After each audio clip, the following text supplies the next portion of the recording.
So 5 small parts are given in this session. One is the 9 signs of victory for the Pandavas, because they were aligned with God, aligned with the universal laws, and they lived a life of prayerfulness to God and for the benefit of all, without any greed or malice towards anybody. So you will see these are the 9 signs of victory that was seen on the Arjuna side.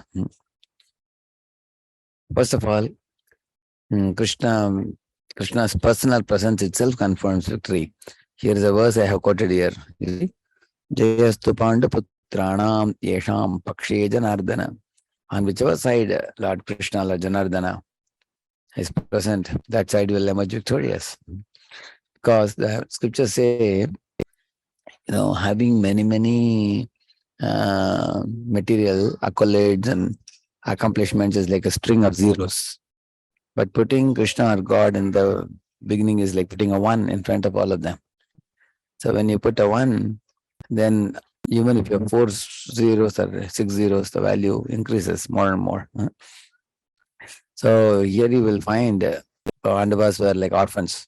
They were driven to the jungle. Their wife was insulted. They were made many assassination attempts. But despite all these things, the Pandavas were protected by Krishna. So that is one thing. Second thing here to mention, Krishna is Rishikesha, directly controls the senses of a pure devotee, which means Rishik means senses. Rishik Ish means master of the senses. That means Krishna guides Arjuna, where to go, whom to fight with, how to win the battle. And he also guides the activities of his devotees. What to do, what not to do, what is right, what is wrong, what is short-term benefit, what is long-term benefit, what will be beneficial, what is harmful. So devotees faithfully follow that. That's called Rishikesha. He is the master of the senses of his devotee. That means hands and legs of a devotee moves as per the order of the Lord. They don't act independently. So that's the first thing. First sign of victory. Second sign of victory, wherever there is Lord Krishna or Lord Vishnu, Lakshmi is present, as you see in the picture here. Sitting at the feet of the Lord is Lakshmi. And in English, we call Lakshmi as goddess of fortune. So, are there any devotees here from from America who may not have heard about Lakshmi? I can explain to you. The Supreme Lord Krishna is full in 6 opulences. One of his opulences is called wealth. In this world, somebody is a millionaire or a billionaire or a trillionaire. But the Lord is not just a zillionaire, but he is the owner of all the wealth and all the millions of universes. Because, even the richest man on earth, he cannot say that any other wealth from any other planet belongs to him. Whereas the Lord is the owner of Sarvaloka Maheshwaram. He is the owner of all the planets, all the universes, and is the owner of all the wealth. So, and that wealth personified is a female form called as Lakshmi, goddess of fortune. So, here you find we worship the feminine part of God and male part of God called as Lakshmi Narayan, Sitaram, Radha Krishna. And now what is the speciality of Lakshmi's presence here? You will see that she is the one who gives good fortune, all wealth, our bountiful harvest, and all types of successes, all type of beauty, all types of prosperity is awarded by her. So because Krishna is present in the battle of Kurukshetra, in his heart, there is a place for his goddess, Lakshmi, to reside. There's a golden hair in his heart where she resides. So she is always present, which means when one gets the Lord, then automatically one gets prosperity too. So that is a second sign of victory. The third sign of victory is Kurukshetra is a holy place, and it will have a positive effect on those who are on the side of Dharma. So this was one of the fears of Dhritarashtra. He thought that because Kurukshetra has been a holy place where many Vedic sacrifices were performed, Many saintly people have performed austerities there in the past. Mm. And being such a holy place, what will happen if a war happens? It should not be favorable to Pandavas. That was his fear. But it is going to be favorable to Pandavas because it's the land of Dharma. Mm. That's the third one. The fourth one, as you see in the picture here, Hanuman agreed to Bhima that I will be present in the flag of Arjuna and I will give out a war cry by which I will create a threat in the hearts of the enemies. So in this way, you all may be aware that Hanuman earlier won a valiant battle against Ravana and helped Ram in return getting Sita returned back. So Ramayana war, if you see, Hanuman played a very prominent role in that. So just as he emerged victorious in Ramayana battle, Arjuna following in the footsteps of Hanuman, he will emerge victorious in the Mahabharata battle. So one lesson we learn also from this is to follow in the footsteps of great teachers and acharyas or Hanuman or Arjuna, such devotees. And the fifth one is this shank or the conch shell you see is actually one of the four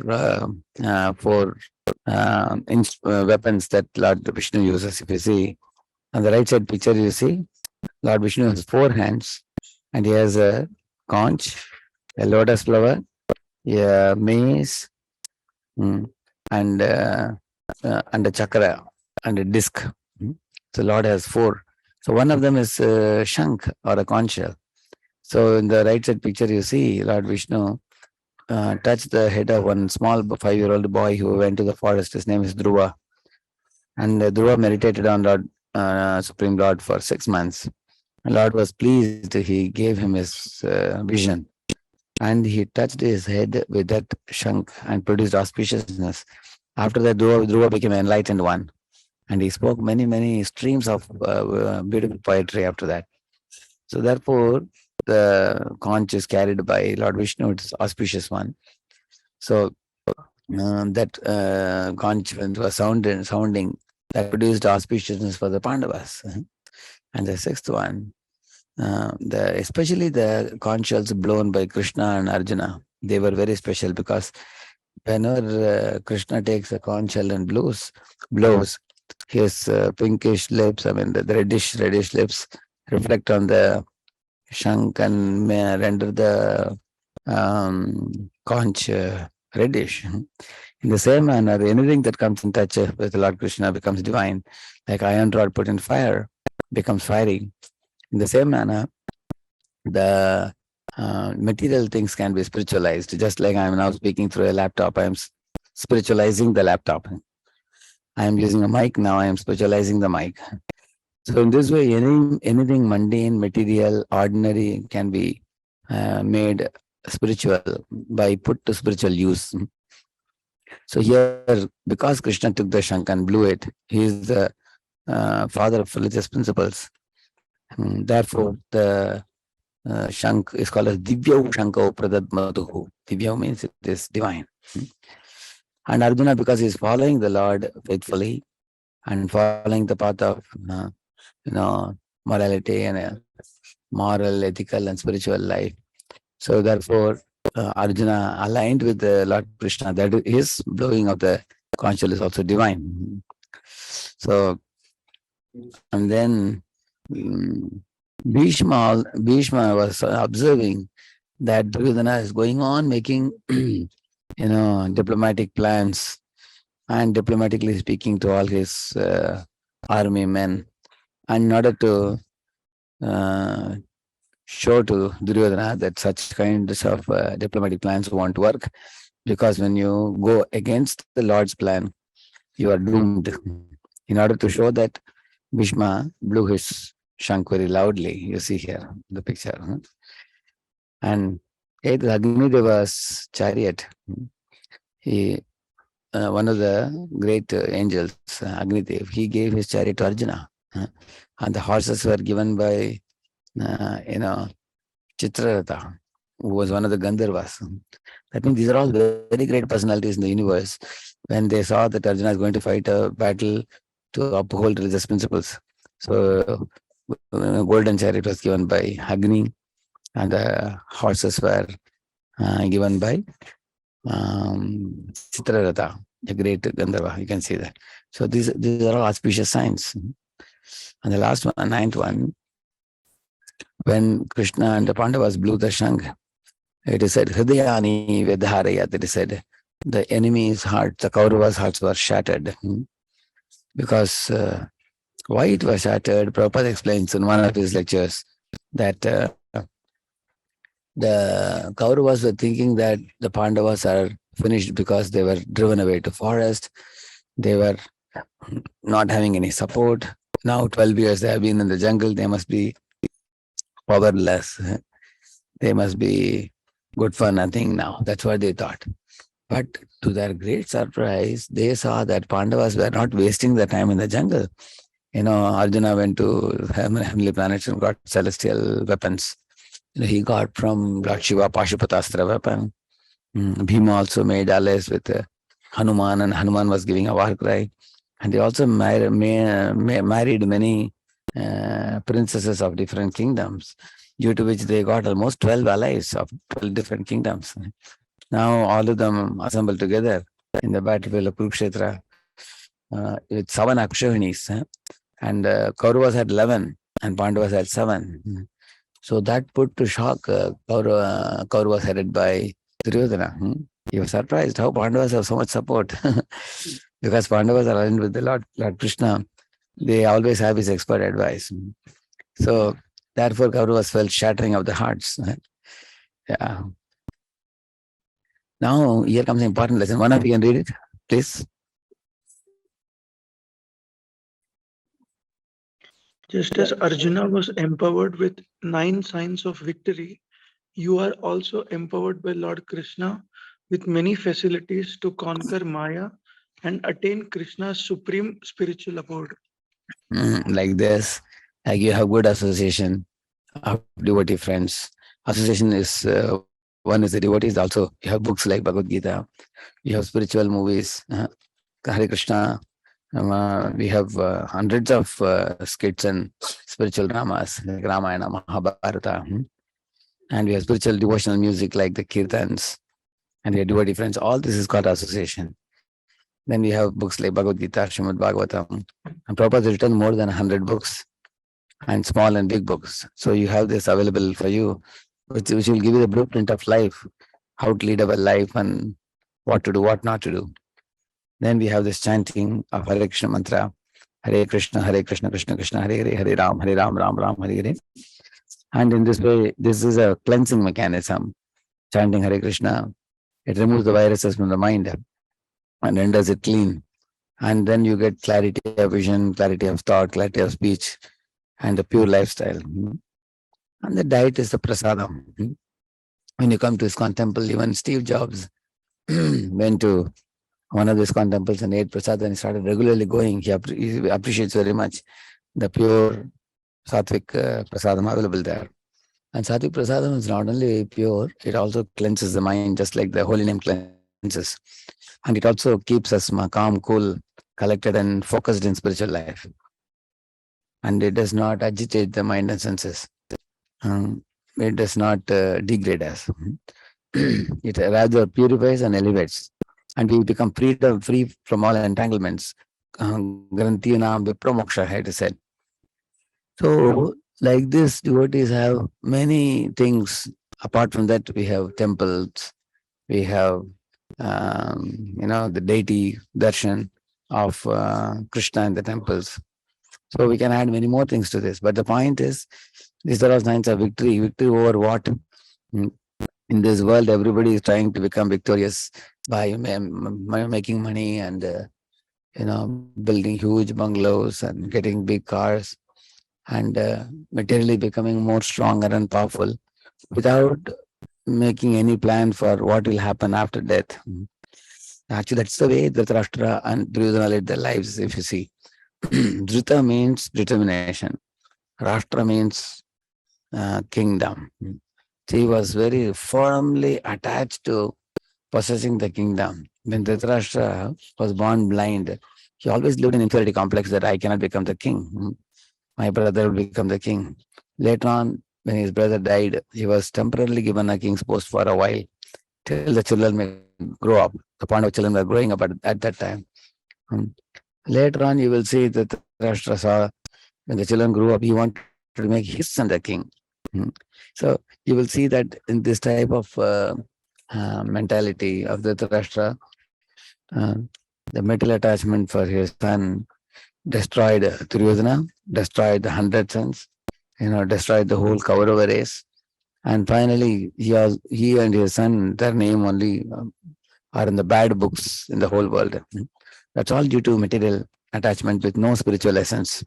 So Gita teaches us that besides working for our food, clothing, shelter, which is a basic thing which everybody has to do in this world, one has to have a clear purpose in life, like a goal in life, meaning in life. Why are we living in this world? Who am I? So you will find as we proceed to the second chapter, these things will be very nicely explained. There is a clear-cut difference between spirit and matter. Spirit is imperishable. Spirit is never destroyed. Spirit is a real person, which is a real you. And the material body or mortal coil, it is simply like a vehicle for the soul, like a car for a driver. Which is important? Driver is important or car is important? Yeah. Driver is important. Yeah, driver is important. So Atma is important and the world doesn't know anything about it. People are not doing anything for the nourishment of the soul. It's like, putting petrol in the car, water in the radiator, air in the tire, but not giving any food to the driver. How can the driver drive the car? So people live out their life simply polishing the car or polishing the cage without feeding the parrot. So that's how Dhritarashtra and Duryodhana lived out their life. And on the other hand, Pandavas were God-centered and aligned with the will of Krishna. And then you find how the 9 signs of victory I told you just now. So now we proceed to the second one. These are the 9 signs are given, all in one place are given. Now, significance of the conchshells blowing. See, Bhishma is blowing his conch shell very loudly. Tasya sanjanayan harsham kurvriddha pitamahah simhanadam vinodyochaihi shankam dadmho pratapavan. So, you find all the warriors are blowing their conch shells. So when Bhishma blew, he felt that if I blow the shank very loudly, Duryodhana will be cheered. And he is also the commander-in-chief. So he's like a lion. And actually, he wanted to tell Duryodhana that no matter what pains may come my way, I am the commander-in-chief and it's my duty to fight. So I am blowing the shank so that all other warriors will also blow their respective conch shells. Yeah. At the same time, indirectly, he informed the depressed grandson Duryodhana that you have no chance for victory because Supreme Lord was on other side. That's the indirect meaning, which he only knows. Duryodhana never even thought about it. So, and also Bhishma saw Duryodhana continuously making diplomatic game. He just interrupted the conversation by blowing the conch shell. And Duryodhana was anyway happy that when the war has commenced very soon, he will emerge victorious. That was his false notion. So, Tada shankasya veryascha panavanaka gomukaha sakasevapya hanyanta sashabdastrumulo abhavat. Then all the drums, bugles, trumpets, horns were all suddenly sounded and the combined sound was tumultuous. So why these things are played, the bugles and trumpets and everything? Because during the war, this is a ritual which is performed during the war. It creates an enthusiasm in the warriors to fight the battle. In those days, the law codes were that the daytime war will be done, like you see in the picture here. The war was never done in the city. It will be done in the outskirts. 2 armies of 2 different kings would come and they would fight outside the city. So the common public will be able to live peacefully. They won't have any issue at all. Their common life will be going on. And secondly, in the daytime they will do the war. The evening time, even the enemy warriors will meet each other, just like it's like a baseball game or a football match or a cricket match. They had no enmity. Evening they would meet each other and talk about the day's war, how it went. Yeah, and also in the battle, they followed many law codes also. For example, if somebody is crying or somebody is running away, somebody is falling at the feet, or somebody is without weapon, uh, and they will not kill such people. Or somebody is a small kid, or somebody is in a sleeping condition, they will not kill. The law codes prohibited killing such personalities. So if opposite enemy surrenders, they would immediately forgive and not kill them. So in this way, you find the war was done in an appropriate manner. There is a law code for how the war should be performed. Now, then you may have a question. If this is so, then why at all a war in the first place between two kings? And the reason is given, for example, if one king is ruling the country in a certain manner, uh, another king feels that the people should be protected and cared for in a better manner. They should be offered more better shelter. Then the king would ask him, either you pay tax to me and allow me to guide your public, and if you don't allow, then we have a war. So, for example, if somebody is unnecessarily killing the animals and people are drinking, smoking, then the neighborhood king is a righteous king. He would take over the king and he would institute God's laws all over the place. Therefore, when Yudhishthira Maharaj was the king of the world, all over the world, all the subordinate kings were ready to pay him tax as well as to align with God's laws. Therefore, he was the king of the whole world. The whole world was like one state. So, that is why here, now why is Yudhishthira performing the war on the order of Lord Krishna? Krishna has told him that this is a Dharma Yuddha. Like we say, the birds of the same feather flock together. All the mean-minded kings, they joined with Duryodhana. And all the righteous kings, they joined on the Pandava side. In this way, this was a war between virtue and vice. It's a war between dharma and adharma. It's a war between divine and the demoniac. Yeah. So, yeah. And then Lord Krishna's grand entry starts here in the Bhagavad Gita. You see how wonderful it is. Lord Krishna enters the scene in the Bhagavad Gita for the first time in this verse 1.14, where he wants to be introduced as a charioteer of his own devotee, Arjuna. He doesn't come like a dominator or like a boss or like a controller, as we see in the movies. Generally, the hero is launched or introduced in a movie in a very grand fashion. But Krishna considers that let the world know that I serve my devotees, like Arjuna. Therefore, he comes in this form. Tata shvetayurayurukte mahati sandhane stitau madhava pandavaschaiva divyau shankau pradadmatuhu. So, Krishna blew his Shankha Panchajanya, Arjuna blew his Shankha Devadatta, and Bhima blew Poundra. They all blew their respective conchshells. Panchajanyam Rishikesho Devadattam Dhananjaya Poundram Dadmo Mahashankam Bhima Karma Vrikodara. See, Bhima is called as a Vrikodara here, which means great. It actually, Vrika actually means like a jackal or something, jackal. One who eats very voraciously. So it is said that whenever any food was brought, 50% of the food was eaten by Bhima, half of it. Other half would be eaten by other four brothers. But that doesn't mean he's just a eater. He's also a very hard worker. He can carry all his four brothers on his shoulder. Two on this side, two on this side. He can carry them and run in the forest. Bhima had a tremendous ability. When he was a small baby, once I left you with a big suspense. I was telling you, Kunti was sitting with Bhima baby on her lap at the edge of a cliff and watching the natural beauty of the forest.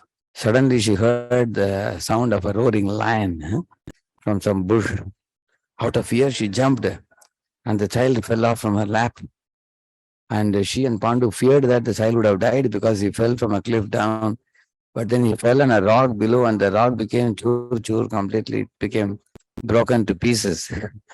And Bhima was just crawling very happily without any problem in the body. So such is the strength of Bhima. Bhima is a strong fellow amongst the Pandavas and is a great voracious eater and also a hard worker and also completely loyal to his eldest brother Yudhishthir. And he restrains his passions and disciplines himself as per the instruction of his brother. That is Bhima. So he's called Bhima Karma Prakodaraha. It is said in that verse. Yeah. Actually, I was just, you can see it now. Where is the PPT? Yeah, you can see now. Yeah, this is the verse I showed you. Okay. And then all the different soldiers played the respective conchshells. Yeah. So here one important point is being covered here. You all can see here. You see, there's a word used here. Krishna and Arjuna. Okay. Madhava is used. Madhava Pandavaschaiva. Madhava is husband of Lakshmi or goddess of fortune. And see on the left bottom corner, I have put a yellow color writing. Baladev Vidyabhushan. Here he says here. The word Rishikesha, master of senses, means used in describing the Lord, indicates that the Lord would help this army. He would help by directing their senses skillfully. And right above that, see the picture of Super Soul, Lord Vishnu in the heart of all living beings. He is actually guiding animals, birds, plants, reptiles, aquatics, human beings. He is in the heart of all. Besides the soul, he is Super Soul. So we are like two birds in a tree, soul and Super Soul. So Super Soul, what does he do? He is the director within. And he is actually the guide also. He gives knowledge, he gives remembrance. And if you don't want to remember him, he gives forgetfulness also. So if you want his guidance, he'll give you guidance. If you don't want his guidance, do whatever you want to do. Accordingly, he gives them direction. So he is situated in the heart of everybody. He's a supreme controller. Yeah. So therefore, he's called as a Rishikesha. On the right side, you find the right bottom, all the different shanks names are given. Arjuna played, Devadatta, Bhishma played, all that, yeah. Also, the Lord Krishna is the Supreme Lord and we are his parts and parcels. I think we will reserve this slide for the next class because a very important one. We have to discuss that slide and part of the class I finished today. We will continue. Next class will be peaceful. I'll be speaking from a temple somewhere. And I'm keeping my Sunday evening not for traveling. When I'm in US, I'll be speaking between morning 7:30 to 8:30. And I'll be situated in some temple. I'll not be moving like this. I'm just coming from India into America now. So I'm sorry for the interference today. So next class, we will continue this slideshow. So somebody can tell me what is one point you captured today? Anybody can tell me in summary. There was a lot of interruptions, but still I want to be sure that something is conveyed to all of you today. Anybody?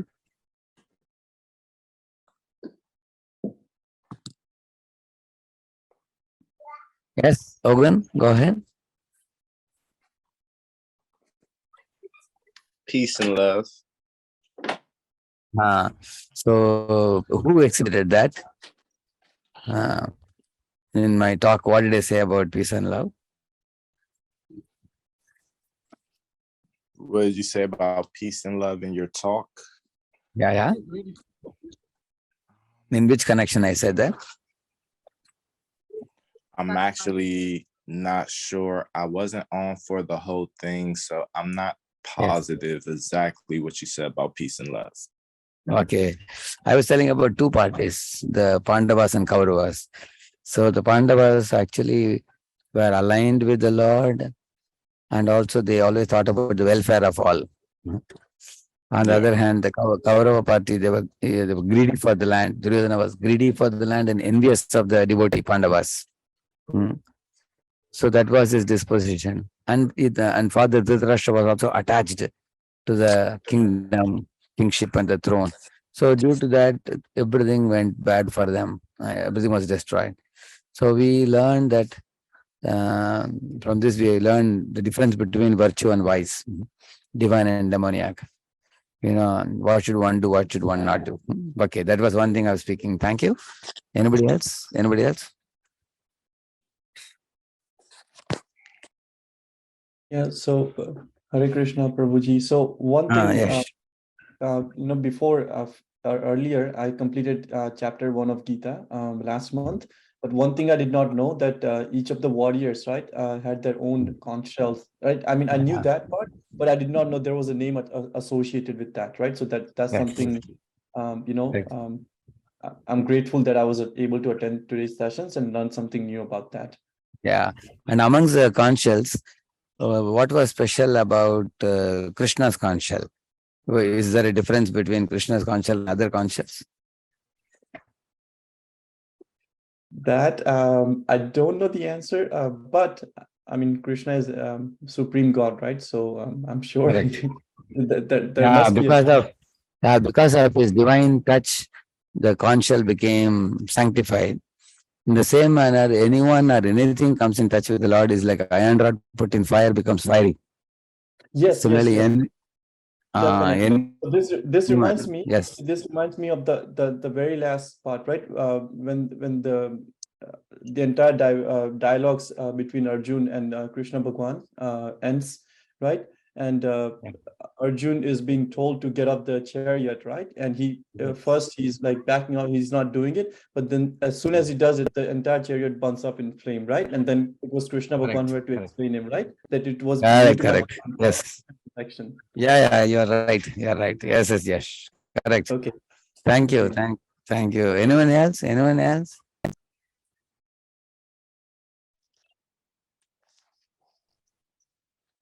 Any other devotee wants to? Peace and love. I had a quick question. Yeah, please go ahead. Okay, so I was studying a little bit during this week, and I ran across the name of one of Krishna's consciousness, Bhagavad Rama. Bhagavad Rama, correct. Yes. Yeah, and it was just speaking about how Bhagavad Rama is Lord Krishna's brother, his spiritual master deity. Correct, you're right.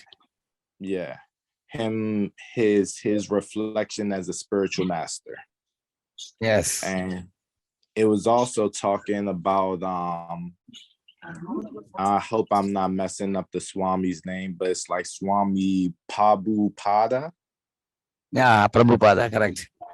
Yes, they was talking about how he was speaking about how Bhagavad Rama, about how in the chant Hare Krishna, Krishna Krishna, Hare Hare, that the Rama that they were referring to, even though that Rama, there's like 3 personalities of Krishnas that use Rama. The Rama that they're speaking to specifically in that verse is specifically talking about Bhagavad Rama, and that Rama, Bhagavad Rama, and Krishna's connection. Correct. What you said is perfectly correct. I mean, everything you said is perfect. Actually, when Krishna wants to teach the whole world, he expands himself as Balarama, and he is called as Adi Guru. Adi Guru means is the original Guru, and from all the spiritual masters in the world get strength from him only. And they get their knowledge from him, strength from him, and they pray to him for empowerment. And with that empowerment, they do transmission of knowledge for the rest of the people of the world. Yeah, what you said is perfect. Thank you. Thank you. Yeah. So we'll look forward to meeting you all next week. After a week, I'll come, and without any noise or anything else, we'll continue nicely next week. Okay. Thank you. Thank you, Srivastava. Thank you, Shivaji. Thank you. Hare Krishna. Hare Krishna. Thank you, sir. giving us your Okay. time, although you are traveling. We are inspired by And your today, enthusiasm. today is our 1st January. It's a happy new year. So I thought it's very nice for all of us to come together and hear about something about Krishna on this auspicious day. So though there were little difficulties here, we could arrange it. Thank you for coming. Thank you. Hare Krishna.